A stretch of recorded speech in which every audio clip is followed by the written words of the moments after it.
Coming up on Chasing the Natty, we're going to catch you all up on the biggest items from fall camp so far. We'll be covering a lot of injury situations and how they'll potentially shift rankings and strategies going into the season for college fantasy. In addition, we'll be touching on some of those quarterback competitions that are finally beginning to settle themselves out. We've got all of that and more coming right after this.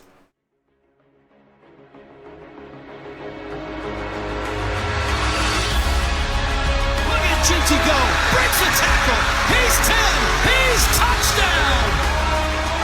Cook's gonna throw the deep ball, and Burton past the defense! Touchdown, Luther Burton! Milroe gonna run it again, got a lane, kicked in the turbo, Milroe! Goodbye, touchdown, Bama! This is Chasing the Natty, a college fantasy football podcast.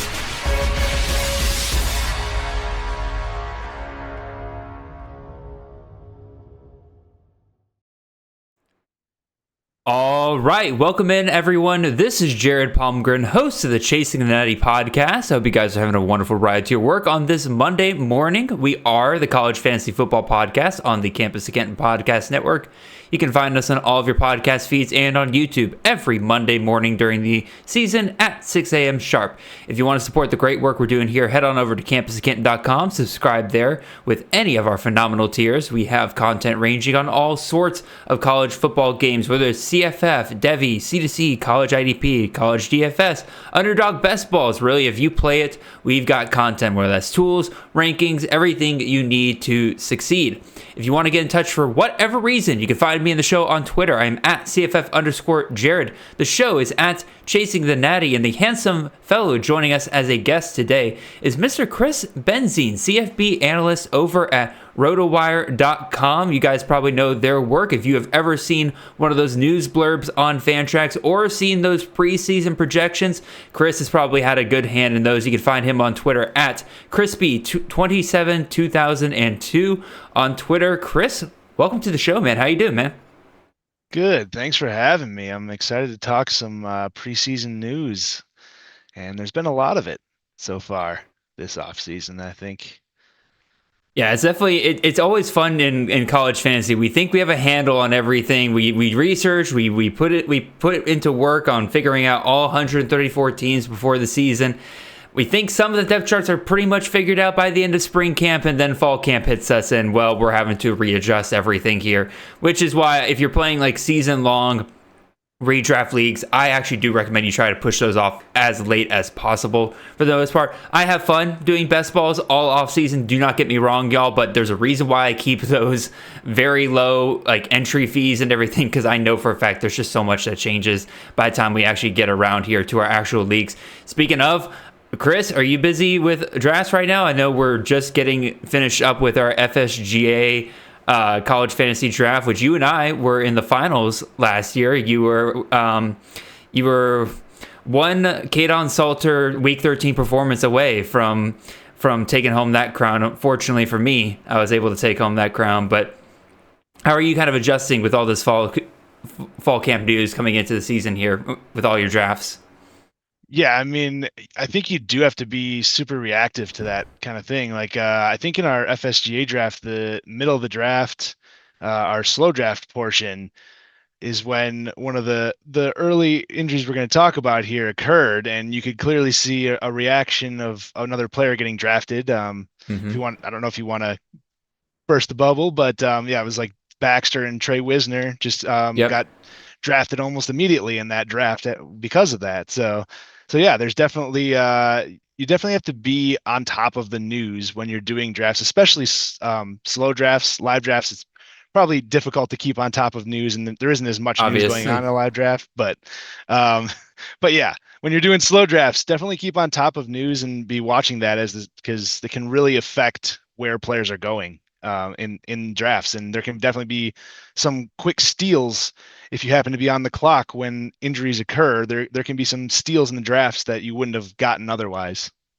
No, I definitely agree. You got to be on top of things, but also like the other part of this is I think, also having some discernment on not overreacting to every little bit of news that is out there. I think one good example is a couple of the injuries today. I mean, it seemed like, oh no, they went down in practice. Maybe that's going to be a bad thing.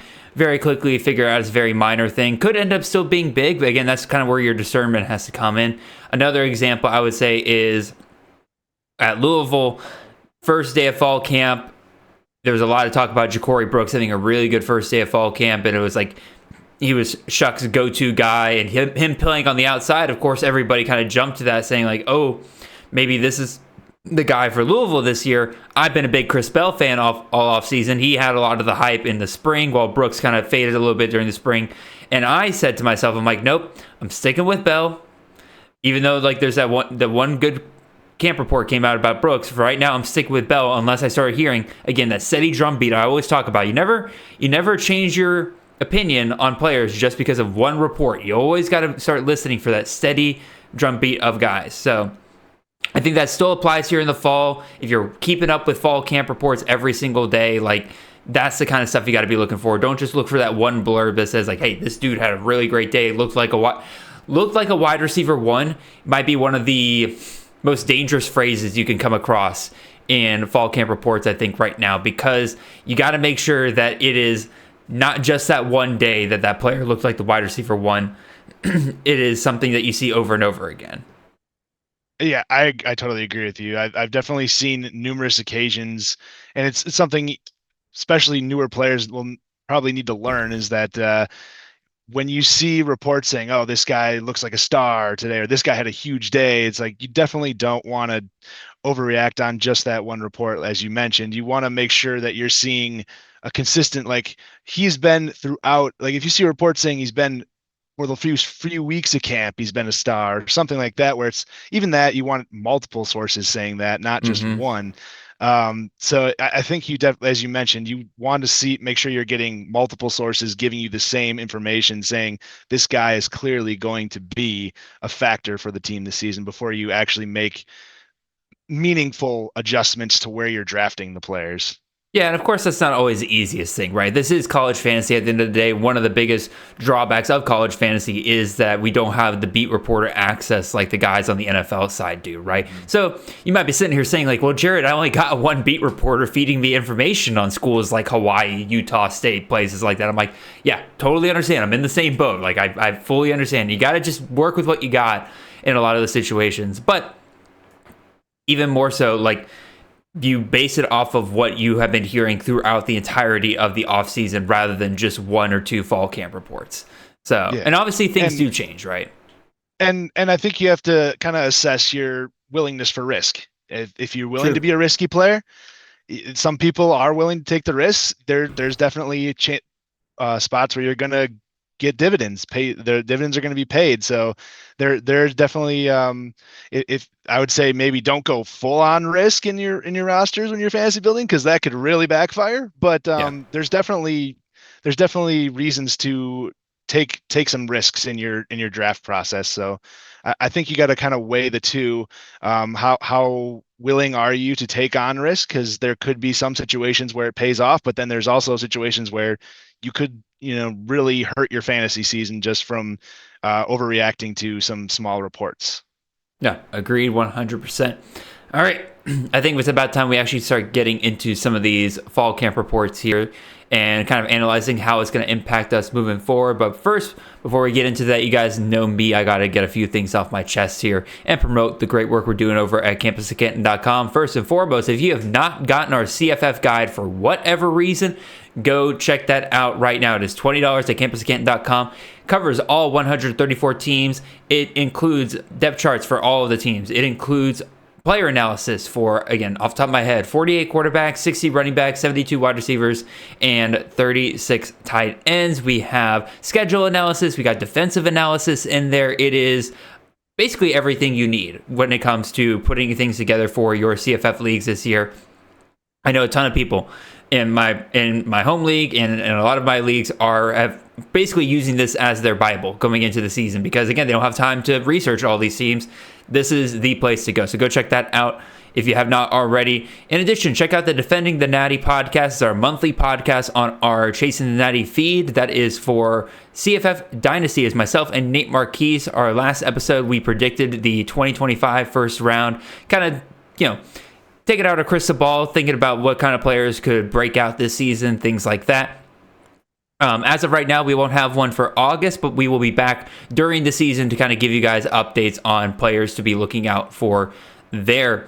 In addition, if you are somebody who's getting ready for your draft, a great way to do that is to go check out our CFF draft live streams that we have put out on YouTube. We are done with those for the year, but we have 8 of them out there for you this year. Had tons of great guests we were able to bring on this year. Tons of fun. They go 30 rounds deep. We talk tons of different players in every single one of them. So I would highly recommend go check that out before you get into your drafts this year. All right. With all that being said, Chris, let's talk about some player news here. And we got 3 news stories here up on the screen. We'll talk about these one at a time. And the first one, clearly probably the biggest news. It's a little bit of old news at this point, but unfortunately when this news broke, we were in the middle of our Crash Course series, so we weren't really covering live news at the time. So here we are reacting to it now. CJ Baxter, running back out of Texas, the presumed RB1 for Steve Sarkisian this year, is out for the season, unfortunately. And it looks like that this answers a lot of questions for the Texas backfield. There were some worries about Baxter not really breaking away from the pack with Blue. Obviously, the staff liked him last year. He was the first running back out of all the running backs last year to actually get a carry for Texas last year, if that tells you how much the staff trusted him. But we weren't really seeing, at least from fall camp reports, that next step up. So I started out the offseason with Baxter being as my RB5. He kind of fell down to RB17 for me, just because, again, he wasn't breaking away from Blue. Well, now he's out for the season. And that, in my opinion, just completely clears up this backfield. We got Jadon Blue now, who I wasn't even really drafting a whole lot of. I maybe took a shot on him every once in a while if I had Baxter as well. But now, to me, he's the clear RB1 in this offense. He's risen to RB6 for me on the year. So, Chris, how are you kind of reacting to this news? How high are you willing to draft Blue in your leagues? Do you think there's other factors that are in play here? What do you think?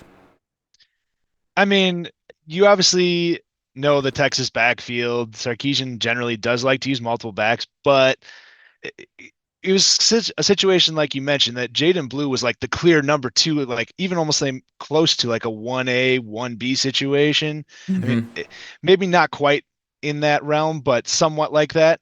And I don't think that there's any other running back that can do that role of what Blue would have been set to do. So I kind of agree that you're probably jumping Blue higher than where you maybe even had Baxter before, just because there isn't, where, as you mentioned, there isn't that second back that is obvious and ready to just kind of maybe siphon away carries from Blue. So I kind of agree with what you said, that I think we should be moving Blue above wherever you had Baxter in your rankings prior to the injury. No, I agree. I would agree 100%, right? Because again, I had Baxter as my RB17, Blue's now my RB6. The only thing I would add there as well, like again, if you notice, like I have Blue slightly behind where I had Baxter at first, when I thought Baxter was the clear guy back there. Because I do think that Baxter is still the better talent. That's why I was still drafting Baxter in leagues where I could, right? But I think, again, like you said, with this backfield clearly kind of cleared out for Blue to be the main guy here now, I think you have to put him as one of your elite running backs for this year. Because Steve Sarkisian, he's got a 1,000-yard back every single year that he's been a coach in college football. Has not missed a year. And so Blue being the main guy makes a lot of sense there. I saw, you kind of mentioned it earlier, with like people going after Wisner, right? Like Trey Wisner, he's a true freshman back last year. He's going to his second year this year. I don't think that's what we need to be doing, right? Because the reason why Blue was getting drafted so high was because, like you said, there was almost a potential for a 1A, 1B type of situation there. And if Blue just straight up outperformed Baxter, he would take over as that top back for Steve Sarkisian. I don't think there's a world where Wisner is going to be taking over as the top back for Texas unless Blue also gets hurt. And so I think people are drafting Wisner thinking like, oh, well, he just slides into whatever role I thought Blue was going to get. I don't think that's necessarily the case. I think you nailed that part where Like, if you're thinking that Blue as the RB2 was set for, 700 yards, I don't think Wisner is going to be topping much higher than 600 yards kind of deal. Yeah, I mean, I have Wisner, like you're saying, where we moved, it kind of evened out where you had Baxter move down a little bit and you had Blue move up a little bit in the rankings when those two kind of seem to be both working in tandem. Well, now if you have Blue higher, you can't put Wisner where Blue was because that doesn't make sense to have that combination. You have to have Wisner lower, and even with Wisner, we're not sure. I mean, most likely he's the next guy up, but there's Jared Gibson's also there. I mean, it's not. They also had another injury back there. But yeah, so I mean, Wisner should be probably the next man up, but then there's also I think Jared Gibson people have talked about too. I don't know that he's going to be there, but it's just I just don't, like you're saying, I don't see him getting the same sort of role that Blue would have had. So you can't put him as high as Blue was unless you really think he's going to play the Blue role. And in that case, then you shouldn't have Blue as high in your ranking. So it's depending on what you feel as a player. If you feel like Blue or if you feel that Wisner's going to take over that Blue role, then maybe you should have Blue lower down in your rankings then, and you're probably not going to get Blue. But I still think, as I think we're in agreement on that, if you're going to put, we think that Blue is higher on the rankings, and in that for that reason, we got to put Wisner lower, and that's kind of where I have him too. I have him down to no, I have Wisner at about number 72 right now, and I'm not even solidified on a number around him. So I don't have him ranked. I'm not sure about that. I moved him up there, but I still have. See, I have Blue at 19, and I still think it should be higher. I probably shouldn't have him in the top 15 at least. I think he should be at least the top 15. You have him at obviously number 6. You said, right? So yeah, number 6. Yeah, and I can see that definitely being the case, especially with what you're saying, with the way you're saying that he's going to be clear. Dominant back in the backfield. And I definitely could see that happening, and I may not end up getting him if he's at that price, but I definitely would say he has to be probably top 15, which I need to move him up a little bit more, in where I just kind of did some projection bumping on him, and then I moved Wisner up. But yeah, if you're going to have if you're going to have Blue at number 6, I could definitely see why you wouldn't have him ranked at all. And see, I think it's gonna be interesting, like looking at Blue's ADP over the next couple of weeks, because again, I've drafted him in the first round since then, but I've also seen some people's home leagues where if you're drafting with people who aren't like super up to date on everything, right? Like Blue slips can slip quite a bit. I saw somebody still getting Blue in like the 7th, 8th round, even after the injury news, and so something to keep an eye out there. But again, back to your point on Wisner, right? Like, Jonathan Brooks was RB24 last year.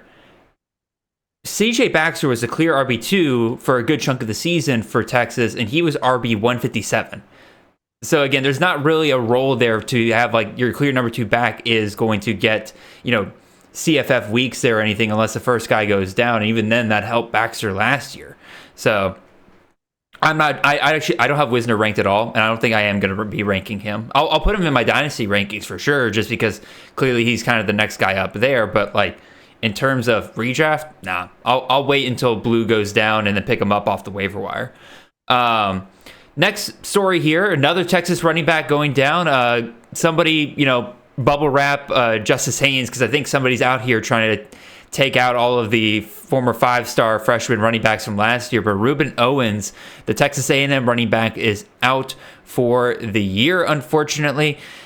This is a backfield I've kind of been back and forth all year. Ethan Sowers and I discussed Owens several weeks ago as a guy that we thought was being heavily underrated there, because one, we thought he fit Colin Klein's system really, really well. And if there was going to be a back that would kind of break away from that committee, you had to bet on the talent of a guy like Ruben Owens, who, again, can do well on the ground and catch balls out of the backfield really, really well there. Well, unfortunately, he's gone now. I had him as my RB63, again, kind of going back to my hesitancy with a potential committee there. That's why I had him so low, even though I like the talent. But obviously, he's gone now. And I've brought Le'Veon Moss into my rankings. I think that if you're going to bet on someone, he's probably the guy, because between him and Amari Daniels, it's interesting, right? Because like Amari Daniels last year got more carries, out efficiencyed Le'Veon Moss by a good bit last year, right? And had a better breakaway percentage. There's a lot of things that tell me Amari Daniels is like a pretty solid back. Problem is he's older, and then two, if you read a lot of the beat reports, there's just not a lot of mentions of Amari Daniels. Le'Veon Moss has kind of been the guy that gets talked about more. Le'Veon Moss got a ton of work in the spring game back then. So it's potentially we've just been sleeping on Le'Veon Moss here.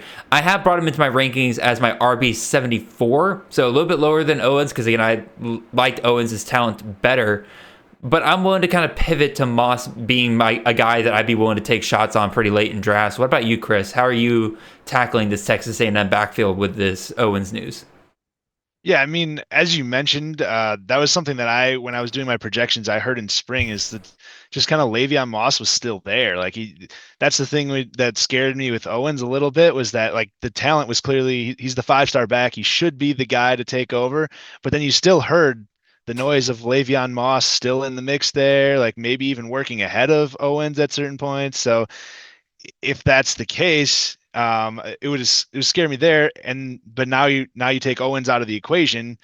To me, as you say, I would agree that I feel like Moss is the next man up in that backfield, and as you said, not really a ton of mention of Amari Daniels. I think he'll still get some carries, and then EJ Smith's also still there, but I don't see him being a major factor, but he's also in the mix for some carries. So there are some other options in that backfield. So I as you said, I don't think I'd move him up a ton. Even with where we were last year with Owens and Moss and Daniels, all three got plenty of carries. I don't know that there's going to be a situation where someone just takes over the backfield here unless multiple other injuries occur. Then maybe I'd be more interested in them if there's like another clearing of the backfield situation but there's just too many here. I think it's probably a clear 1-2 though with Moss and Daniels, but Smith could get a few carries in there. And if there's anyone I'm targeting, I'm going to go with Moss. But again, like you said, I think I'm going to go a little lower than wherever you had Owens in your rankings. Yeah, I think that's pretty much the fair way to look at it here. I don't think there's really much else to say there. I think if you're willing to take a shot on Owens at the end of your draft, you're probably willing to take a shot on Moss as well. And I think it's still a backfield willing to invest in, right? Because again, Colin Klein was able to give us plenty of great backs at Kansas State the last couple of years. And so if one guy does step up there, true, might as well take a shot on him. So yeah, I'm comfortable going after Moss, and honestly, I'm comfortable going after Daniels as well. Like if you're in a really, really deep draft and you're getting to the end and you just want to take a shot on a guy, I think Daniels is probably the cheaper option out of the two. And given the stats I gave you before about him just being more efficient than Moss last year, maybe you just kind of bet on that. And if it doesn't work out, you drop him after week 2 and you just move on. Yeah, I mean, you like you saying Klein with Giddens and Trayshawn Ward last year, both of them were extremely productive. So you can definitely find there's definitely potential for some value between those running backs, especially if you're getting them for almost nothing. And like you said, if it doesn't work out early in the season, it's an easy drop, and there's plenty of other options on the waiver wire across college football. Yeah, neither of these guys are shooting up in ADP right now in terms of like you have to get them for expensive prices. Another injury here. Sorry guys, if you don't like injury talk, you gotta stop listening to the show right now, because that's really kind of the main thing we'll be discussing today. Is a lot of these injuries. Colin Lacey, former wide receiver out of South Alabama, now at Louisville, out 6 to 8 weeks with a broken collarbone injury here. And for those of you keeping score at home, that basically locks him into missing 4 to 6 weeks of the regular season. So you're talking about a third to half the season. Sorry, Lacey, but this means I'm dropping you out of my rankings completely. I was already kind of moving him down more and more because, again, like I just didn't like the fact that he was, locked into that slot position for Louisville. I liked Chris Bell, Ja'Cory Brooks playing on the other side. I just thought more and more, I'm like, this is really becoming a worse and worse value as the seasons went on. And so, but now that you're missing a third to half of the season, like I can't keep, in good conscience keep Lacey in my rankings at all. And actually had a couple people asking me already, like what does this do to Bell? What does this do to Brooks and everything like that? I'm actually keeping Bell roughly the same because I was already very high on him. I had him as my wide receiver 32. I might bump him up a spot or two just because there's less competition there, especially to start the season. But I was already pretty much drafting Bell as my presumed wide receiver 1 for Louisville, and with Lacey out, that doesn't really change much there. Who it did affect is I actually did give Ja'Cory Brooks a small bump here. I had him as my wide receiver 85, jumped him up to my wide receiver 73 because I think it's going to be hard. Like in my mind, I was thinking like, okay, Bell number 1 guy, and then Brooks and Lacey be kind of battling for wide receiver 2 week in and week out there. But with Lacey out of the picture, like I said, a third to a half the season here, I think Brooks is going to get more consistent production week to week here, especially, again, playing that secondary outside role. If you go and look at Brom's history, the slot wide receiver really outside of Brondell Moore ends up being the third or even fourth most targeted position, and those outside guys really end up being kind of the big playmakers there. And so I think this does give Brooks a little bit of a bump. I will also say, and I didn't put this in my notes, but I'm thinking about it now, this probably gives Mark Redmond a bump.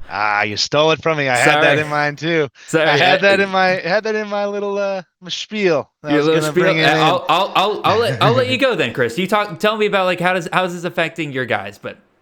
Well, I agree. I kind of agree with you there. I was like, I kind of looked at the outline and I was like, well, I mean, Brom and his tight ends at Purdue, there was definitely some production there. And I definitely would agree. Like you're taking away, you're losing the targets from Colin Lacey.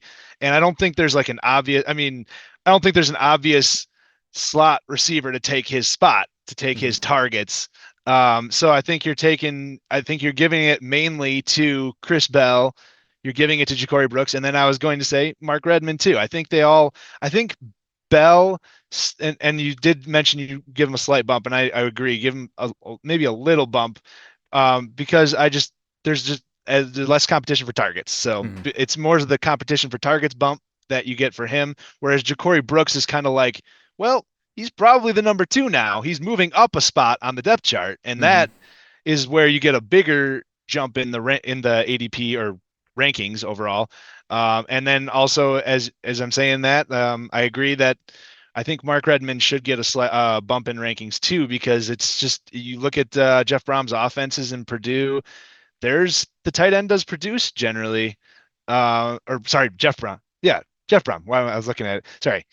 Jeff Brom's offenses in at Purdue, they produced, and he's the guy presumably for Louisville this year, and I feel like he deserves that bump too, especially with less competition for targets now. No, I agree 100%. And I will say again, I'm barely bumping up Bell, but like if you're somebody who is like in your rankings, like you haven't really made that big jump of like, like, all right, I think Lacey will be the number 1 guy, and you've been kind of maybe targeting Bell a little bit later, maybe targeting Brooks a little bit later. This is the time to really bump those guys up a good amount, because clearly Lacey's not going to be the guy at this point. Yeah. And so you have to adjust at least one of those guys. You can pick Bell, you can pick Brooks. I don't really care. I'm team Bell, but I understand some people's love for Brooks. One of those guys has to move up your rankings a good amount, because clearly that's going to be the value in this offense at this point. Yeah, I agree. I was actually like similar to you, a little lower on Lacey beforehand, so I had Brooks up in the rankings. I was also, at first I was on board with Brooks. I was kind of on board with him being the guy, but I kind of soured on him a little bit over time. And I was interested in him in that draft, and you took him. I was going to pair him with Tyler Shuck late in my draft, and sure enough, around the turn, I couldn't let it get past you, and sure enough, you took him right before I was going to select. So, kudos to you. I think it could be a good pick, especially given the news here. I already had Bell, so I was just hedging my bets a little bit there. If you notice that both of those picks there, I think I took Eckhouse and then I took Brooks immediately afterwards, where I was just hedging my bets with Mateer and Bell from earlier in the draft. I'm like, you know what? Yeah. We'll see what happens here. All right, Get the upside somewhere. exactly. All right, let's see. Let's move on to our next one here. Again, God bless the running backs right now, man. There is just so many running backs injured right now. Chip Trayanum, former Ohio State and Arizona State running back, now at Kentucky. He is out 3 to 4 weeks with a broken hand. So those of you counting at home, that's about 1 to 2 games missing here at least. Again, you know how injuries and re-injuring can happen so far. So that's at least 1 to 2 games that he will be missing to start the season. 2 games that you would think that if he's the clear number one guy, like if I recall, he is like, or that's a couple of soft matchups early on in the season that he will no longer get to benefit from. And then if he does come back that week 3, guess who he's playing? Georgia. And so that's a rough one for him to come back on. So you're potentially missing 3 games with him to start the season here. Yeah, you have Southern Miss week in their first game, and then week 1, and then South Carolina week 2 is their first 2 scheduled games before. So 2 manageable games he's missing out on. That definitely takes a 6th of the schedule out already too, assuming he misses 2 games. And then a 4th of the schedule once you add in Georgia there in week 3, and so it's not looking great. And here's the thing, Chip Trayanum, like there was a lot of talk in the preseason about he wasn't really breaking away like some people thought he was going to, right? There's a reason why Kentucky was potentially going after Penny Boone there. And there was still a lot to be figured out at the position here already, right? Demi Sumo has been around for a while with Kentucky, former NC State running back there. He's been with Kentucky for a few years now. Jamarian Wilcox is a guy that pretty much almost a good chunk of the beat writers, as I was like researching this injury, were saying like this is the dude that needs to step up, which I find interesting because a lot of them are really big on true freshman Jason Patterson early to start the year, but now they're kind of pointing at Jamarian Wilcox and saying like if Kentucky's running game is going to be as good, that's the guy that needs to step up there. So clearly with Trayanum now missing almost a 4th of the season here, he's going to take a big hit in my rankings. He went from RB28 to RB51 for me. I still believe in him. I'm still hoping that when he comes back that he can kind of earn his way back, but I cannot in good conscience recommend him as a potential starter for your teams right now. So Chris, how are you kind of navigating this Kentucky running back situation? So yeah, from what I saw, there were some rumblings about sort of a committee even before the injury. Not a complete committee, but that worried me a little bit. Like you're saying, if they're pursuing other backs like Penny Boone, that's also cause for concern. I mean, it clearly doesn't show a ton of. Maybe it was just to add some depth to the backfield, but they already have that. You'd be looking at the pieces they have there. So if you're going after Penny Boone, it seems like you're looking for another contributing piece. I see, even with Tranum, even if he's not, when he's back, I think he could become the main guy again. I haven't moved down to about number 77, so I'm a little lower than you as of now. And honestly, I don't blame you. Yeah, it just depends on what role he has when he comes back. And if one of these guys steps up in the interim, like that's the thing, is being available. If you're producing when you're available, it's going to be tough, especially with the matchups you're saying. Like the first 2 games, you get a good matchup. If Tranum comes back in week 3 and somebody went off in the first 2 weeks, you can't just remove them from the equation. And so I don't think it would be an immediate like retaking of the role for Tranum when he comes back. But at the same time, I could see it being more of a committee during his absence where it's not one back that takes over, and you're getting to see multiple backs here. And maybe Kentucky wants to try to explore in those earlier matchups. Obviously, South Carolina is not going to be an easy, like, just don't have to worry about it game, but they're probably want to see what they have in the backfield with their other options, just kind of. So I could definitely see a situation where they're just like letting each of them get some work and then maybe go with a hot hand if somebody happens to step up and take on a role. So I could definitely see that being the case where we're seeing more of a committee early in the season. And then once Tranum comes back, we'll have to factor him in as well. And then from there, they'll figure it out. So I am moving him a little further down the rankings yet, because I'm not convinced he's going to immediately retake the starting role once he's back. And even if that you remove that Georgia game, once that's done, I'm not sure he's like the guy in full once he's back. No, I agree with you 100%, right? Again, if you're a big Trae Young fan right now, you are rooting so hard for nobody to really break out during those first couple of games, right? Because if Wilcox does step up, if Dimi Sumo just shows that he's a good all-around back, right? Like, that's going to make Trae Young coming in back in even harder. One, the staff might be conservative with bringing him back, right? Especially with Georgia, right? They'll probably hold him out another week at that point if they know they've got another guy they could potentially rely on.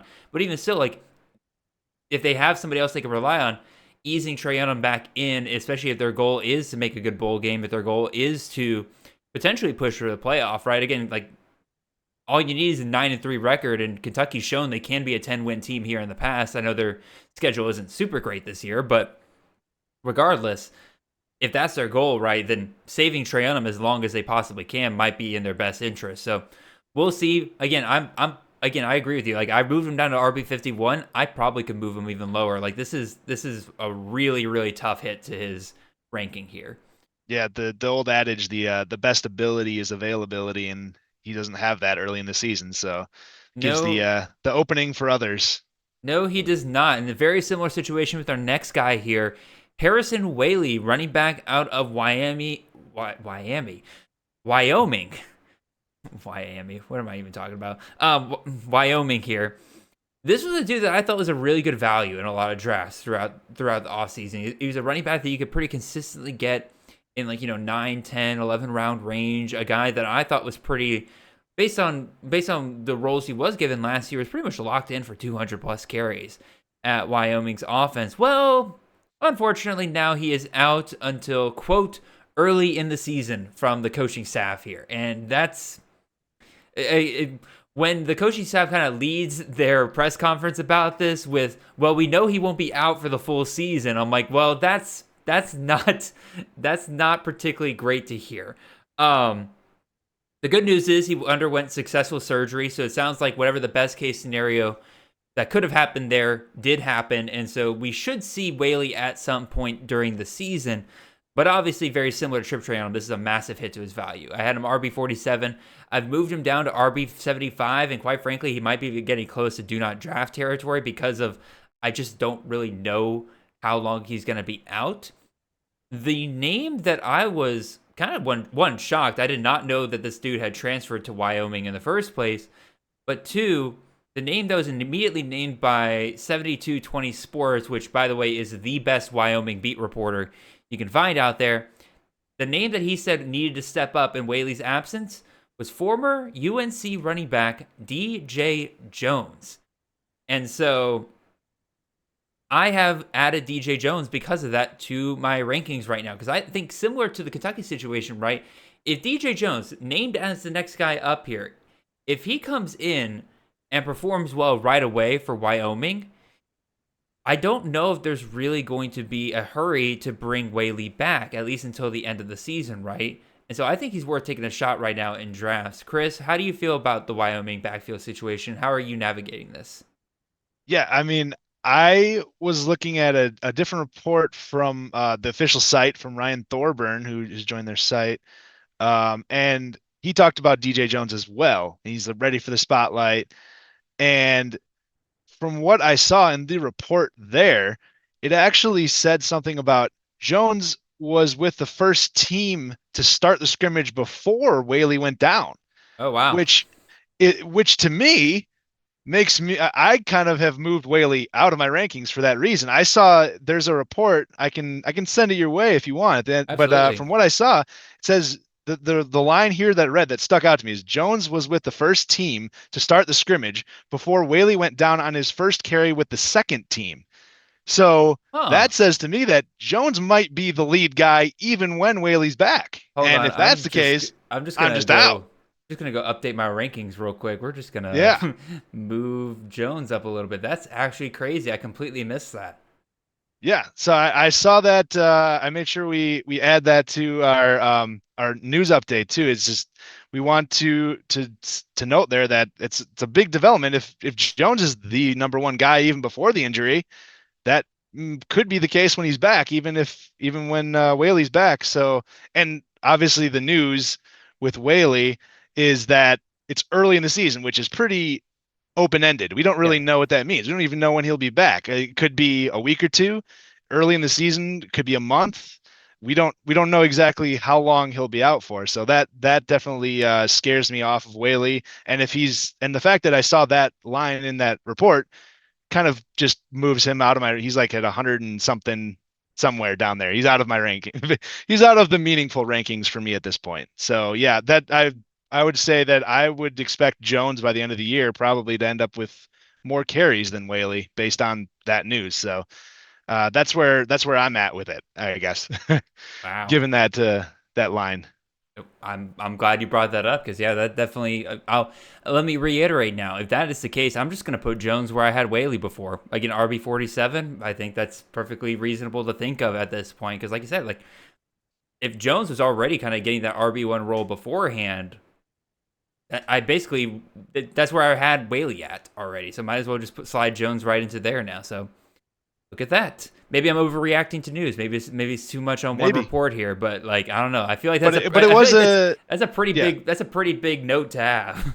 Yeah, and it was a team scrimmage too. It's not like just a practice. That was a scrimmage. He was working with the first team, so it's it's notable. Like scrimmages are generally a little more of a dress rehearsal for the season than, I mean, it's an early scrimmage, but in general, scrimmages mean a little bit more than hmm just a regular practice. So I guess I would take a little bit more I would take a little more weight out of a scrimmage result and the fact that it was in there beforehand within the scrimmage versus if it was just like a random practice where he's mixing in with the ones and then Whaley was with the twos for a bit, but it didn't things can change. So I feel like scrimmages have a little bit more weight to them than others, but obviously again, you don't want to just take one scrimmage and take it as gospel, and that's what it's going to be. So The yeah, but the yeah, based on the way things are now, I'm on board with DJ Jones this year.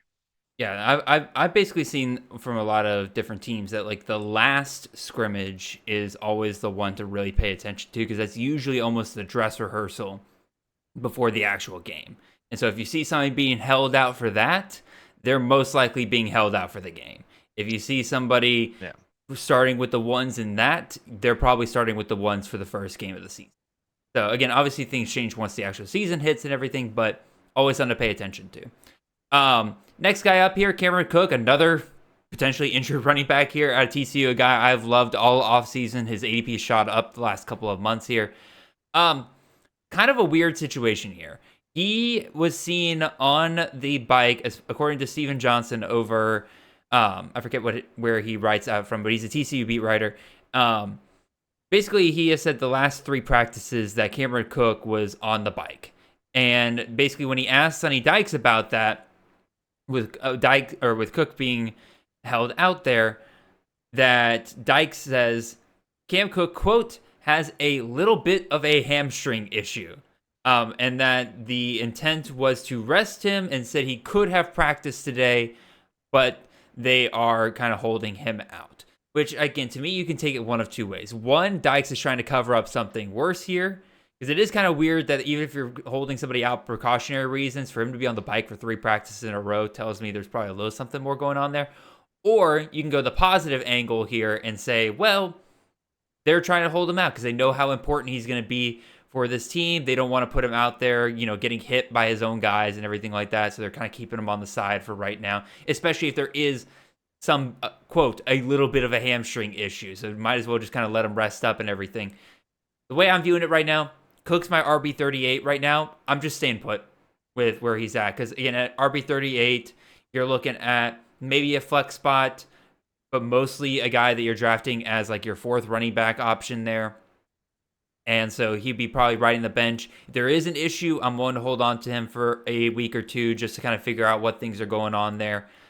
I'm not really moving him because of this news. What about you, Chris? Are you changing anything with Cameron Cook here? I mean, to be honest, I was a little lower on Cook than the consensus this year. Just I get the reasoning, like he's the most explosive. He is their number one. I've seen the reports in camp that he's been their number one, but I also saw reports earlier that they were setting up like Trey Sanders goal line vulture last year, and Mm-hmm. he'll be a goal line vulture again this year, and that I don't like. But obviously you're not drafting him like a stud running back. He could easily go for uh, not like a workhorse slash touchdowns, everything kind of guy. He could be RB 38 easily. That's not a worry to me at that point. But there was some where he was going way up in drafts, and I just wasn't ready for that because I saw Sanders. He was a vulture last year, and I think it's going to be the case last year. At 40 or again this year, he had 48 carries last year and 6 touchdowns. So in Cam Cook is only 5'11", 195. Yep. So we Not a get near big the boy. goal line.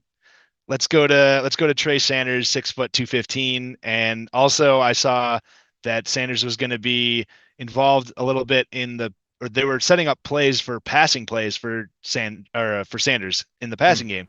So that there was a 24/7 report about he kind of went through all of the players on the roster. I think I'm not sure if it was all the players in the roster, but was looking through and he did a report on Cook and Sanders, and that was one of the things he kind of mentioned in the profile on Sanders was that like Sanders was getting the goal line carries like last year, and also was getting targeted in the passing game, was having some plays drawn up for him as a receiver. And Mm. if Cook isn't as involved as a receiver, that would scare me a little bit. So not a ton. I mean, he didn't have a catch last year. We only had 16 carries, so it's not nothing really much to take away from that. He wasn't really the lead dog like he is this year. So and the situations he's playing may not have called for much passing. So I'm not taking away too much from that. I'm not going to discount him a ton. But if Sanders is more involved in the passing game than he was last year, then that would kind of detract a little bit from my Cam Cook value. But overall, if we're speaking on just this injury, so since I already had him a little lower, I don't think I'm going to move him any lower from that unless there's a significant concern. There's more. I'd keep an eye on him throughout camp. If there's any hamstring injuries can linger, and there's definitely chance for re-injury. Like the hamstring is always a tough one because Yeah. that's one that can constantly pop back up. But as long as he's back in practice before the season, you're drafting now, so there's again it's a risk situation. I don't think it's a very high one in this scenario given what has been reported. But if you don't have much tolerance for risk, maybe you want to pass on them just because you don't want to take the chance that there is something more to it. But yeah, for me, I'm not moving him from where I had him in the ranks based on just the hamstring injury, the minor hamstring injury, which is what it seems like. Yeah, and the next guy we'll talk about here is a very, very similar situation with Darius Taylor, who also appears to be dealing with his own minor hamstring injury. He did leave practice last Tuesday, limping and with ice. According to the coaching staff, they're saying nothing serious, but again, like you mentioned, this is a hamstring issue. These soft tissue injuries, man, they can linger and they can be a problem. And this was what Taylor was kind of dealing with at the end of last year. And so if you're worried about these nagging injuries from Taylor throughout the season for Taylor, like this is the last thing you want to hear in the weeks leading up to the regular season. I got my fingers crossed. I'm probably going to move Taylor down just a little bit because of this, right? But I don't think I'm going to move him out of my like elite tier of running backs, right?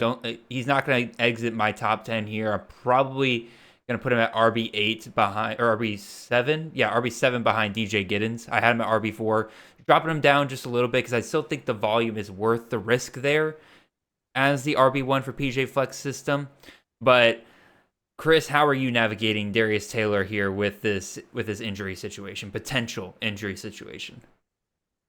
I mean, it's again similar situations I've been saying on all of these is any of these guys with especially hamstring injuries, they're if you're worried about the hamstring injury now, it's a minor one. He missed 8 games last year with an injury, and now he's adding a hamstring injury before the start of this season. If you're one who's against taking those kind of risks, I don't know that you want to go for Darius Taylor at this point, but I'm not moving him down a ton because it is just a minor one. I also had him again. We're touching on a lot of guys that I was a little bit lower on than I'm not like moving him out of my top 10 situation, but I was a little lower than some on him. So I think I Mm-hmm. had him around 6 or 7 before because when he played last year, the three big games he played, he had four technically in the end where he had big games, but like to start the year, he had Eastern Michigan, North Carolina, and Northwestern. The volume's there. Like I'm not worried about the volume, but those efficiency numbers like 5.8 a carry, 6.3 a carry, 6.4 a carry. He was also facing the defenses that ranked 118th in rushing yards per game allowed, Eastern Michigan, 93rd, North Carolina, and 70th for Northwestern. So um, those aren't necessarily a great representation of the meat of the schedule. He did play against Iowa, and he only averaged 3.7 yards a carry in that game. So there might be some concern about a little bit more about efficiency when he's facing, like he faced Michigan, or he would have faced Michigan last year. I have to again look at. I haven't looked super closely at the schedule again for Minnesota, so maybe it is a favorable schedule this year, and they miss a lot of the big dogs. But yeah, in general, I think Darius Taylor, I'm not I'm not moving him down necessarily because of the injury, but I was a little lower to start. And if I'm one that is against the hamstring, I might be a little bit more down, like more willing to move Darius Taylor a couple spots down than I am for Cook, just because of the injury history there. So that's what I think scares me more, is that he's missed time already last year. He only played 6 games. Is there some kind of durability concern? He's already got an injury, and again, hamstring injury is something that can pop up again during the season. So I think I would maybe be more willing to move Taylor down a couple spots, and whereas Cook, I'm probably sticking where he is, especially when you're investing a high draft pick in a player. Agreed. You already have He's only going into his second year and he's already got a number of injuries under his belt. That's kind of scary to do when you're trying to invest so much into a player. So for that reason, then maybe I'll move him down and take a chance on somebody else ahead of him. But I think again, for a Uh, lot of people who are big on Darius Taylor already, right? Like you were already baking this risk in. Like I never drafted True. Darius Taylor without drafting another running back in either the first or the second round, whichever area I got Darius Taylor in. I was always pairing him up with like a really safe running back to go along with him, right? And so I think that if you already had that mindset, you're probably not moving him a ton. I think this just almost solidifies him as like you grab a running back in the first round and then you see if Taylor falls to you in the second round, and then you're willing to go after that there. Next guy, we'll yeah, just go ahead. Sorry. go ahead. No, no, sorry. I thought you were. Yeah, go ahead. I think we're good. I'm done. I'm good talking with the Taylor.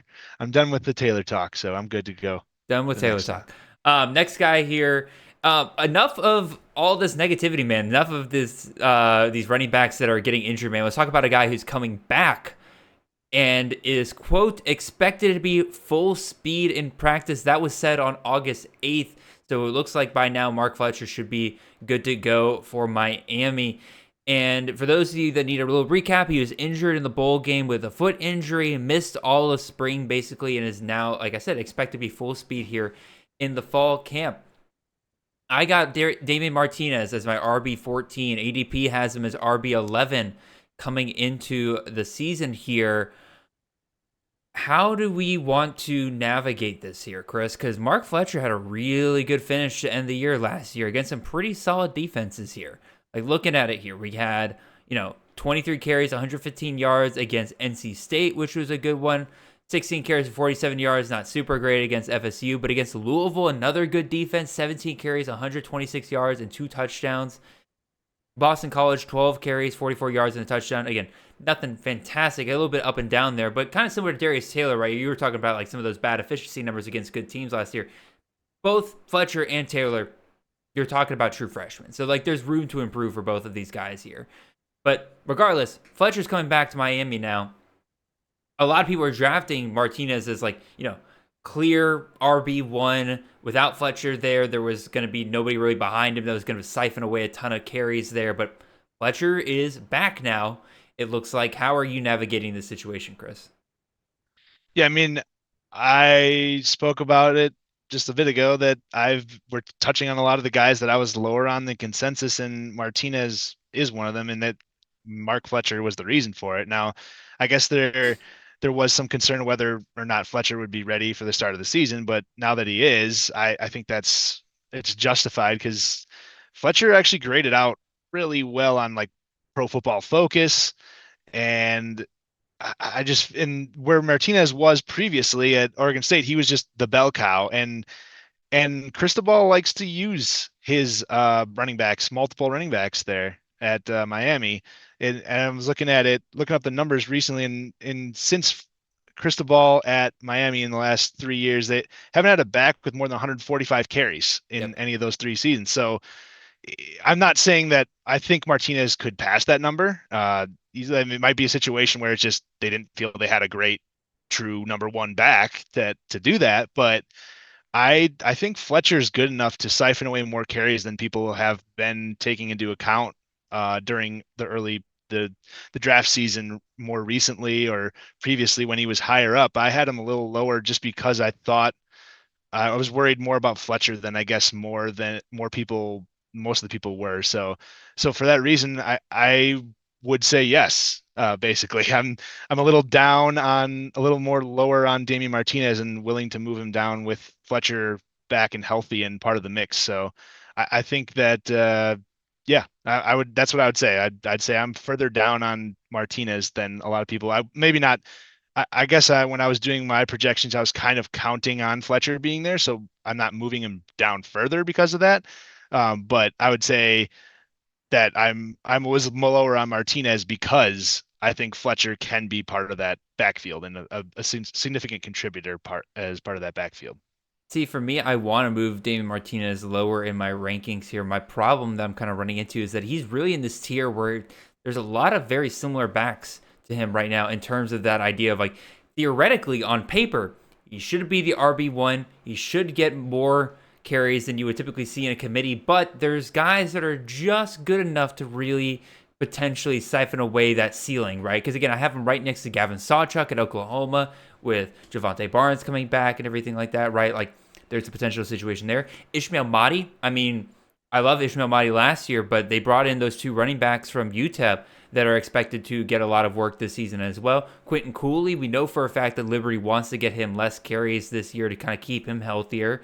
Jordan James at Oregon, like theoretically, I love Jordan James as an athlete, as a player, but I think people are kind of assuming that a staff that has typically split carries, even with a guy like Bucky Barnes or Bucky Irving last year, right? Like people are kind of assuming that like, oh, this just means James is going to be the number one guy there, but I don't think that's necessarily the case. So I'm like, I'm looking at Martinez in this range. I'm like, I want to move you down, but the guys that are around you are all kind of facing a similar situation because of this. So I don't think I'm actually going to move him down that much. It's just he might be more skippable to me as an option in drafts. Does that make sense? Right? Like it's like, yeah, I know my rankings tell me to take him here, but I'm kind of more willing to go after maybe a wide receiver here, maybe willing to kind of vary. You want to avoid just as a whole, like you want to avoid these guys that have the risk of not the ceiling may not be quite as high as people think it is, and the floor might be there, but the ceiling is not quite as high as you were hoping it would be. So, all right, next guy up here. Finally, a guy I know you're pretty high on here, Chris, so we can talk positive about someone for once here. But Chris Hilton, wide receiver out of LSU, unfortunately, is dealing with a minor ankle injury in practice. Before this, Hilton looked like he was one of the dudes locking down one of these outside positions at LSU. That's kind of been the position that's been the most flux on this offense throughout the offseason, maybe outside of running back, right? And because, Lacey was pretty locked into the slot, and then you had Hilton, you had Xavier Thomas, CJ Daniels, other guys kind of battling it out there for that outside position. But Hilton, again, looked like he was kind of locking down one of those outside positions. A lot of great fall camp reports for Hilton coming in. But now he's down with a minor ankle injury. Brian Kelly says he doesn't think it's all that serious and that sitting him the rest of practice was more precautionary than anything else. Chris, how are you reading this? I mean, there's nothing here in terms of the injury that I'm too troubled by. I don't see it.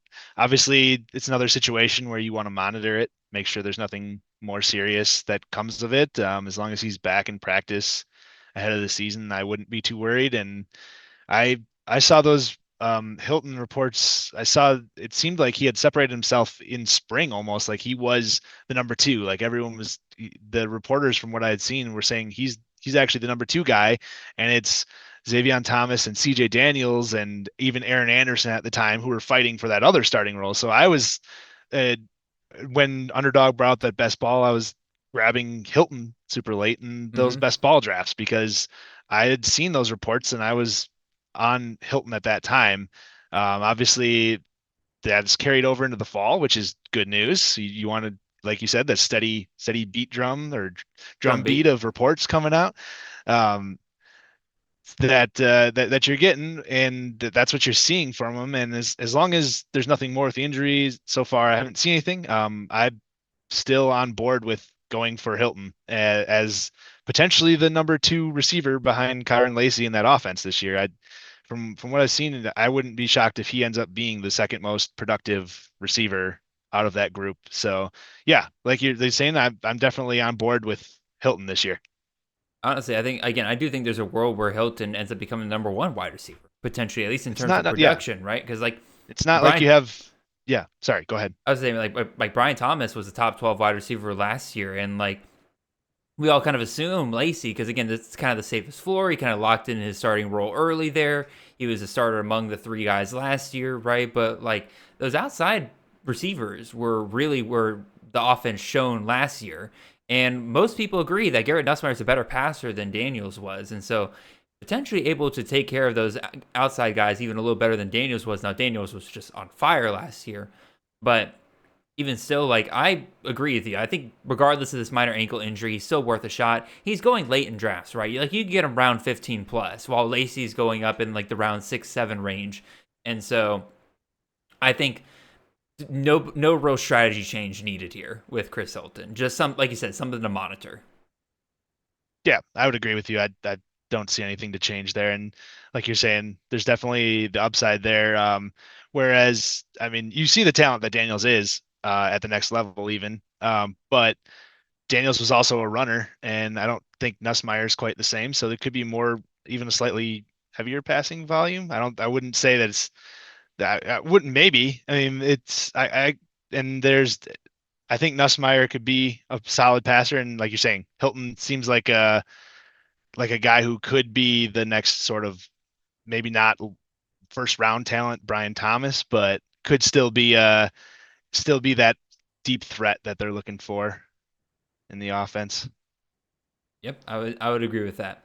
All right, next up, again going back to the positive here, Mitchell Evans, the tight end out of Notre Dame, injured his ACL at the end of October last season. According to the coaching staff, he was held out of the scrimmage, but the beat reporters were told that he could have played if it was an actual game. I have been hesitant to draft Mitchell Evans all offseason because, again, you tear your ACL at the end of October and you're looking at coming back here right at the end of August. That's roughly 10 months on the dot. And obviously, medical technology has gotten great in terms of the like rehabbing these ACLs, but I think a lot of people, in my opinion, are kind of jumping a little bit too positively on this news. Like just because a guy is quote unquote ready to play doesn't mean we're going to see him then return to form with. Like I mean, shoot, just look at Brock Bowers last year, right? Look at him in the SEC championship game. Look at Lad McConkey in the SEC championship game. Just because they were out there doesn't mean that they were back 100%. Like they were like. Just because a guy is thrown out there does not mean that we're going to get what we were getting out of Mitchell Evans to start last season. And so, personally, again, obviously great news. Happy for Mitchell Evans here that apparently this rehab's going really, really well and that he'll probably see the field early. But I think, again, people still have to remember this is an ACL injury, and a lot of times this takes, athletes can come back the next year and play, but in terms of getting back to their previous form, it almost takes almost up to 2 years sometimes to see that. And so I think people need to just be a little bit more hesitant when they read news like this. Chris, how are you handling this news with Evans? Yeah, I think I would agree with you there. Evans, just any player, it's not just an Evans specific situation, but any player coming back from an ACL or major knee injury, there's been numerous times where they aren't producing at the same level, even for the first full year of coming back from the injury. So there's definitely some concern there. I don't think he's not going off the charts on boards, but he's still going a spot where you're going to have to assess your risk tolerance again, because it's a situation where you don't know what level of play you're going to get from him. So if you're taking Evans, maybe you want to make sure you get a safer tight end available as another option, someone that will be able to produce consistently if he doesn't work out, because uh, Evans is a situation where he's kind of a boomer bust. He could end up doing really well and showing back into form, or he could end up, like you said, like a shell of himself, the way Bowers and McConkey were at the end of last year. So I think that it's kind of a situation where it's a very risky tight end, and you want to make sure you at least back that up with somebody who you can count on if things don't work out there. I agree with you. Again, if you're gonna take a shot on Evans, I think it's a great guy to grab if you grabbed one of those early safe tight ends like an Aronde Gatson, like a Harold Fannin, like a Jake Bringstool, like a Luke Lachey, guys like that, where you're getting what you're getting out of them, and then you just grab Evans as your potential home run hit. And that way you have two elite tight ends there, right? Otherwise, I'm pretty much not touching them. Last news we'll kind of touch on here outside of some of these quarterback competitions that are starting to get shaken out. Some people have been asking for an update on Stephen McBride, like what to kind of expect from him this season. Well, we now know, according to Hawaii News' Now's Kyle Shinnon, he reports that Stephen McBride has returned to practice with the Rainbow Warriors. This is following his reduction of his sentencing from a felony down to a misdemeanor. But it does seem like there is now some additional issues with McBride, with some eligibility issues not related to his arrest that might be keeping him off the field. I don't know if that's academic or if there is some legal issues there potentially that keep him off the field. But regardless, we do know he's back practicing with the team, but it seems like there's going to be issues coming down the line with him just playing. I'm personally on the fence of I'm washing my hands of this. I don't want to try to play this game. I don't want to I know he's going very late in a lot of drafts right now, but I still see people drafting him in like the 10th, 11th round in drafts sometimes, thinking like, oh, I get like a 4 or 5 round discount on this guy. And I'm like, I don't know if I really want to deal with that. Especially, again, it's 10th round. You're still probably grabbing, your potential third starter at wide receiver, a potential flex option. I just think it's too much risk. What do you think, Chris? Yeah, I think I'd be a lot more comfortable with it if I was drafting him as like one of my first bench players or something, to where I have a roster solidified, and now I'm just taking shots more, trying to find guys with upside. And I feel like if that's where he falls, then I'd be a little more interested in it. But I don't know if I want him as one of my starting wide receivers going into week 1 for fantasy. I don't necessarily want. I just we don't know. He could end up not playing at all, and you could go from, even if he does play. I've seen reports that intend to rotate receivers more this year, and that's definitely possible because they believe their receiver room's a little deeper, and we saw them on the field all the time last year. And if there is a little more rotation in receivers, that could even if he's playing, he might not produce at the same level he does last year. So we're not guaranteeing that same production, and you have to factor in that we don't know if he's going to play at all or part of the season. For me, I'm not drafting him as a starting receiver this year. I don't think I can. I don't think I can take that into wouldn't be part of my game plan when I'm going into a draft. Yeah, no, I understand people trying to potentially get the value there, but like you said, there's more reasons than just the legal issue here to potentially worry about with him. So I'm personally just washing my hands. I've got him out of my rankings right now because I'm not dealing with this. So, all right, that's it for just the news by item by item news section. The last section here we'll kind of go through relatively quickly here because there's a lot of quarterback competitions we've kind of had our eye on that are really kind of coming to fruition here. Some kind of obvious, but they did feel the need to make an announcement, so clearly there was something going on there. One of these legitimately did surprise me, so I'll run through these all real quick. We got 4 quarterback competitions that kind of settled themselves over the weekend. We have Jake Garcia is now named the starter at East Carolina. We have Riley Leonard named the starter there at Notre Dame. At Ohio State, Will Howard has won that competition. And then at Wisconsin, we had Tyler Van Dyke win the competition for the Badgers. And then by Monday, so by the time you're listening to this, we'll probably have an announcement of some kind. We will know who the starting quarterback for Washington State is. I mentioned on our quarterback crash course series that was one of the competitions I have my eye on the most, and we'll have that resolved by tomorrow. So kind of go through these real quick. I think probably we'll go through the easy ones here real quick. Riley Leonard, I don't think anybody was really expecting potential him not to be the starter, but given the fact that he missed a good chunk of spring, I think that door was open a little bit. But very quickly in the fall here, it looks like they're rolling with Leonard. Will Howard, there was kind of some talk of potentially Brown being given a shot there. I don't think anybody's really surprised that Will Howard ended up winning this job in the end. And then Tyler Van Dyke, that was one of those fake competitions. I feel like they bring him in, they make it seem like that him and Braden Locke are battling it out, but I don't think there's any real surprise at all that Van Dyke wins this job. Chris, with those three guys there with Leonard, Howard, and Van Dyke, any surprise to you there? Anything that kind of changes your rankings potentially? What do you think? I wouldn't say there's much surprise. I will say that having like Leonard and Howard, I just kind of assumed, and I also Van Dyke, I assumed he would win the job in the end. I think it was kind of a safe assumption for most people is that they were all going to win it. I would say being from Wisconsin, Madison, I did follow that competition a little bit, and it did seem like they were giving Locke a legitimate shot, but from what I heard, just like early in fall camp, Van Dyke just kind of separated himself, and from that point on, it was just his job, and I think there's not really much to take away from those, like you say. Those are kind of all expected outcomes of those jobs. So I think most people were projecting them as if that was the case when you were going into those battles. So I don't think, as you say, there's not really much to take into account for those guys.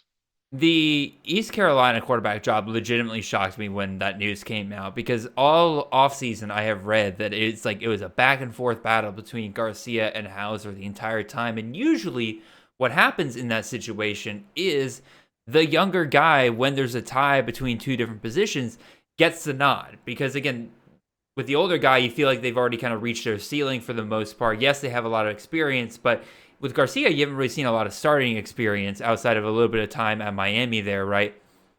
Versus Hauser, got some experience last year at Michigan State. Right there with Garcia neck and neck. I really thought that he was going to be the one that would win out on the job. And of course, there's still the chance that, Garcia doesn't do well. Maybe Hauser gets his chance later. But right now, I got to kiss a lot of underdog best ball. Or a couple of, not even underdog. What am I talking about? They don't have G5 guys.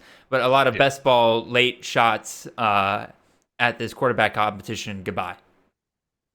Yeah. So, what was your reaction to this?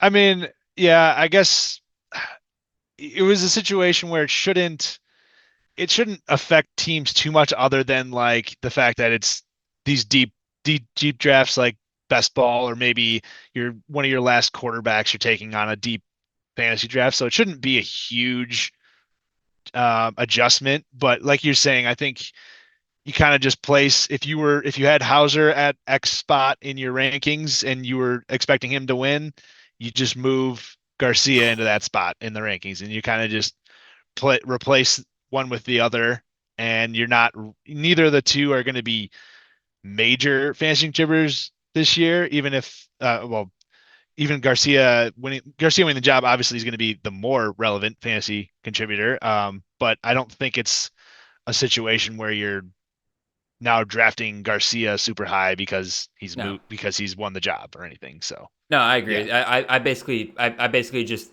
took Hauser out of my rankings, put Garcia right where I had Hauser, because I don't think there's really that much of a difference between the two guys here. All right, Chris, we got some breaking news here. So before we get to the Wazoo guys here,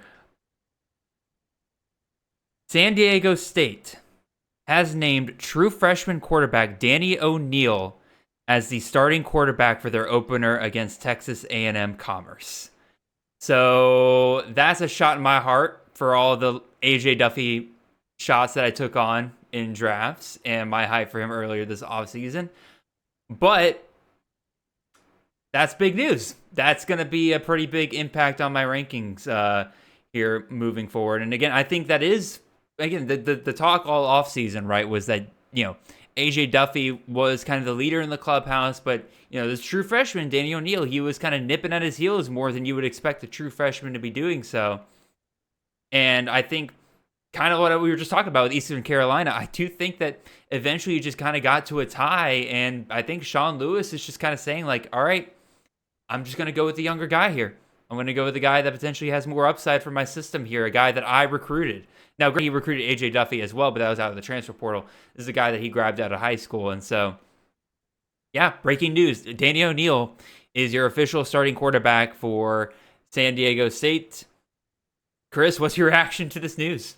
Yeah, I mean, obviously, it's interesting with getting into the Sean Lewis offense and how fast they're going to go. Aztec fast. I think you got to definitely take a look at him in drafts now. I mean, he's listed as a dual threat quarterback coming out, so he could be a guy that can move a little bit, but it's going to be mostly I don't know. I think like you're saying, maybe where you had Duffy, maybe you put Danny O'Neal in that spot now, right? That's Yep. kind of what you have to do. That is what I'm doing as So, we speak. so I think, yeah, I guess that's what we kind of do, and wherever that happens to land you is where that lands you with O'Neal now, and I think you kind of roll with that, and I would be interested in later rounds of drafts, just given the team context there and the new coach coming in and what scheme they're going to be running this year, the faster offense. So I think that's an interesting get, and especially like you're saying, if you're doing a slow draft right now, that's in your later rounds of your draft or wherever you are in your draft, as long as wherever you have Duffy, if Duffy's off the board already, O'Neal should be coming off the board soon. So I'd Exactly. say that's where you should be paying attention to the news, and while you're doing drafts, make sure you're keeping on top of that, because right now you could get O'Neal at a potentially discounted price from where otherwise where you would have to draft him, presumably going forward now that he's the starting quarterback. Yep, I am currently going to the best ball draft that I'm in right now, and I am adding O'Neal to the very top of my queue because guess who I drafted in that league? So, yeah, like you said, gotta pivot, gotta Yep. pivot. So, all right, and then the last one here again, John Mateer versus Zevi Eckhouse. Again, probably the most watched quarterback competition for college fantasy this year. Based on recent reports, it seems like Mateer was kind of pulling away a little bit. There was a lot of talk about, again, him having the dual threat ability, him having the bigger arm out of the two, and more importantly, in recent practices, he was the less turnover prone of the two quarterbacks. Now, here's the unfortunate thing. We were told that there was going to be, like, the decision would be made after this weekend's scrimmage. And we know for a fact that in this scrimmage, Mateer turned it over twice. Now, Eckhouse also turned it over, but he only turned it over once. Do I think that's going to change anything? Probably not. But I do think it is kind of still concerning that we're not seeing an improvement in that turnover proneness between either of these quarterbacks, really. And I do think this can potentially hurt them fantasy-wise. Now, hopefully, them going against the Mountain West competition during the season rather than Pac-12 probably helps them out a little bit. But even still, like, probably not as high on this offense as I, was even just a couple of weeks ago, but just because of that. But Chris, what are you expecting the outcome of this competition to be? Do you think it's still worth grabbing both Eckhouse and Mateer, even if Mateer's named the starter? Because maybe we see a quarterback switch at one point during the season. How do you navigate this? I mean, I think I would just draft whoever wins the competition and just kind of. I don't think other people, unless you have Mateer, I find it hard to believe anyone's going to just pick up Eckhouse just to have him. So I feel like he'd be available to you at a later date to potentially grab if you need.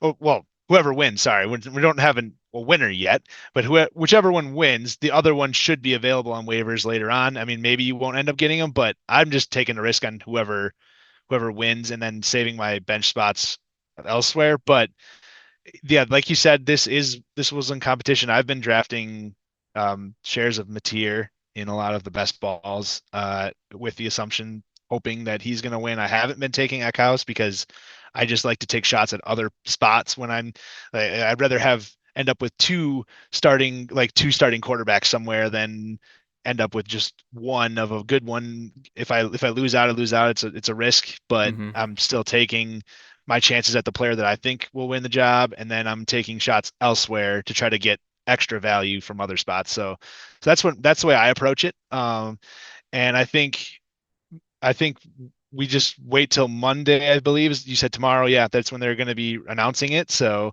I think you have to get your shares now. I feel like whoever wins the job, maybe even if Mateer wins the job, maybe he goes up a little bit. Yeah, I wouldn't be Obviously, surprised at Eckhouse all. would skyrocket if he wins the job. So that either way, you got that again. Keep your eyes and ears to the just peeled for the news coming out on there. And I will mention one other one that I'm a little interested in. I took a shot at the end of the draft is just Jacksonville State and Rich Rod's offense. I know that Sure. there might go multiple quarterbacks. That's definitely the risk. So, but like if you're going like super late in a draft, like why not take a shot at one of Rich Rod's quarterbacks? And for me, it's been Logan Smothers. I guess I'll take a shot at him super late in a draft. He might not win in the job in the end, but if he ends up being a starter, he could be uh, a value at how late you can get him for basically almost the last round of any draft. So, or at least late in the drafts anywhere. So that's the other guy. But yeah, in terms of the Mateer Eckhouse situation, I'm taking the shot on the player that I think will win the competition for now, and then tomorrow I'll draft the player that Yeah. whoever wins it, and I'm probably just gonna let the other one sit on the waivers and hope that my guy keeps the job for the year. I have way too many Mateer shares, and I've been hyping them up way too much this offseason. So if it comes out tomorrow and it's Eckhouse, I will be banging my head against the wall. But no, I fully trust it'll be Mateer tomorrow. But we'll see. We'll see. I would have said yesterday that AJ Duffy's probably my pick for the job at San Diego State, and look how that turned out. So all good. Well, Chris, you have been awesome, man. Appreciate you coming on to the show. We're pretty much finishing up here. Again, obviously, you do great work with Rotowire and the stuff you're able to provide for fan tracks with the projections and the news items and everything like that. What other stuff that can people expect from you guys over at the Rotowire team for college fantasy this season? I mean, in terms of college fantasy, we have weekly articles. We have waiver wire, like pickup ads, start sit each week. We highlight a few players from each conference that you can start that we are like start for sure starting, for sure sitting. We do weekly, daily fantasy articles, daily fantasy articles. We do sports betting articles. But for fantasy, yeah, we mainly every week we do the start sit and we do the waiver wire pickups are the biggest two articles every week. So keep an eye on those. We have two great writers that produce those at a weekly basis. And then, yeah, plenty of other offerings also for college football. For those that are fans of whatever avenue you're a fan of the fantasy game for college, we have you covered. So thanks for having me on. Absolutely, man. I was saying at the end of last season after you almost took away the FSGA championship from me that I'm like, well, this dude needs to come out to the show at one point if he's gonna push me this hard in a league like this. So I'm glad I could finally get you on here, man. It was an absolute blast having you on. Again, go check out their work over at Rotowire. These guys have been doing great work. With that, we've come to the end of our show. I want to thank all of you out there for listening. If you have not already, go ahead and leave a like, a comment, and a subscribe if you're watching this on the YouTube side of things. And if you're on the podcast side of things, make sure you follow the show and leave a 5-star review wherever you can, whether that be on Apple Podcasts or on Spotify. Make sure you guys check out the rest of the Campus Canton Podcast Network for shows ranging on pretty much anything you can think of related to the college fantasy game. We'll see you guys back here next Monday when, guess what, guys? We'll have games to break down and games to preview. That's how close we are to the season. So get ready, buckle up. It's about to hit ludicrous speed around here. Until then, really appreciate all of you guys, and I hope you have a wonderful and blessed week. See y'all.